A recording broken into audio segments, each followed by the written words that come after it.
ഞാൻ ഓക്കെയാണ്, I am fine എന്ന് പറഞ്ഞു നടക്കുന്ന ഒരുപാട് ആണുങ്ങൾ വളരെ കാലങ്ങളായിട്ട് ഓക്കെ ആയിരുന്നിരിക്കില്ല. ഇത്രയും നാള് അധികം കാര്യമായിട്ട് എടുത്തിട്ടില്ലെങ്കിലും ഇപ്പൊ പലരും ആണുങ്ങളോട് ചോദിക്കുന്നുണ്ട്, നീ ഓക്കെ ആണോ? നവംബർ 19 ഇന്റർനാഷണൽ മെൻസ് ഡേ ആണ്. ഇത് മസ്കുലിനിറ്റി കാണിക്കുന്നതിനെ പറ്റിയൊന്നുമല്ല, ജിമ്മിൽ പോകുന്നതിനെ പറ്റിയല്ല, താടിയെ പറ്റിയോ മീശയെ പറ്റിയോ ഒന്നുമല്ല. ഇത് ആണുങ്ങൾ എപ്പോഴും തുറന്നു പറയാത്ത കാര്യങ്ങളെ പറ്റിയാണ്. ആണുങ്ങളിലെ മെന്റൽ ഹെൽത്ത്, ആണുങ്ങളിലെ ഡിപ്രഷൻ പലപ്പോഴും നോട്ടീസ് ചെയ്യപ്പെടുന്നില്ല. കാരണം സൊസൈറ്റി പഠിപ്പിക്കുന്നത് നീ എപ്പോഴും സ്ട്രോങ് ആയിരിക്കണം എന്നാണ്. അവന്റെ ഇമോഷൻസ് എക്സ്പ്രസ് ചെയ്യാൻ പറ്റാതിരിക്കുക. ആണുങ്ങൾ കുറച്ചേ കരയുന്നുള്ളൂ, കാരണം അവൻ സ്ട്രോങ് ആയതുകൊണ്ടല്ല, പക്ഷെ ഓപ്പൺ ആയി കരയരുത് എന്ന് പഠിക്കപ്പെട്ടത് കൊണ്ടാണ്. കാരണം നീ വീക്ക് ആകും. അപ്പോ എപ്പോഴും എല്ലാം മറച്ചു വെച്ച് ഒരു റോൾ മോഡലായിട്ട് നിൽക്കേണ്ട അവസ്ഥ.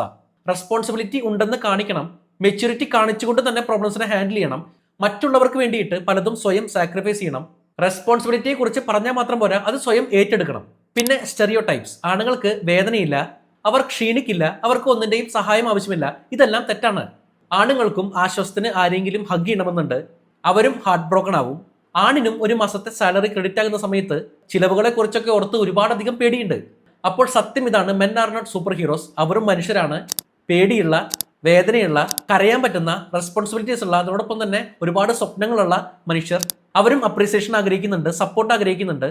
ഏറ്റവും പ്രധാനമായിട്ട് ഇതെല്ലാം ഒന്ന് തുറന്നു പറയാൻ, എക്സ്പ്രസ് ചെയ്യാനായിട്ട് ഒരു സേഫ് ആയിട്ടുള്ള പ്ലേസ് അവർ ആഗ്രഹിക്കുന്നുണ്ട്.